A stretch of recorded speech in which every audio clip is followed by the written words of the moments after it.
Hi అండి, నమస్తే. ఎలా ఉన్నారు? అందరూ బాగున్నారా? నేనైతే ఈరోజు సింపుల్ డిజైన్స్లో ఎలాగైతే న్యూ ట్రెండ్లో క్లాత్లు వస్తున్నాయో అవే ఫ్యాబ్రిక్స్తో ఎలా కుట్టించుకోవాలైతే ఈ వీడియోలో అయితే చూపిస్తానండి. ఫస్ట్ అయితే వైట్ కలర్ చాలా నీట్గా లుక్ అందంగా ఉంది.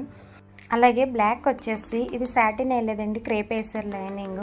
అలాగే ఇది కాటన్ కూడా వేయలేదు. ఇలా డైమండ్ షేప్లో హ్యాండ్స్కి అయితే కట్ వర్క్ అయితే వచ్చేసింది. దీనికైతే లైనింగ్ వెళ్ళలేదండి, చాలా లుక్గా కనబడుతుంది నాకైతేని. మరి ఈ వీడియోలో ఎలాగ కనబడుతుందో నాకైతే తెలియదు, కానీ చాలా లుక్గా కనబడింది రియల్గా చూస్తే. ఇదైతే లైట్ లావెండర్ కలరు, అలాగే నెట్ ఫ్యాబ్రిక్ అండి, చాలా బాగుంది. ఇది బుట్ట హ్యాండ్స్ పెట్టుకున్నారు, కట్ వర్క్ వచ్చింది. కట్ వర్క్ లాగా కాకుండా బ్లాక్ బ్లౌజ్లో కుట్టించుకుంటే ఇది కూడా చాలా లుక్ బాగుంది అనిపించింది. ఫ్రంట్ అయితే ప్రిన్స్ కట్ పెట్టి స్క్వేర్ నెక్ పెట్టుకున్నారు, చాలా నీట్గా అయితే వచ్చింది. వెల్స్టిక్ వేసారు హ్యాండ్స్కి. బుట్ట అంటే బుట్టలా పెట్టలేదండి. వీడియో నచ్చితే లైక్ చేసి సబ్స్క్రైబ్ చేసి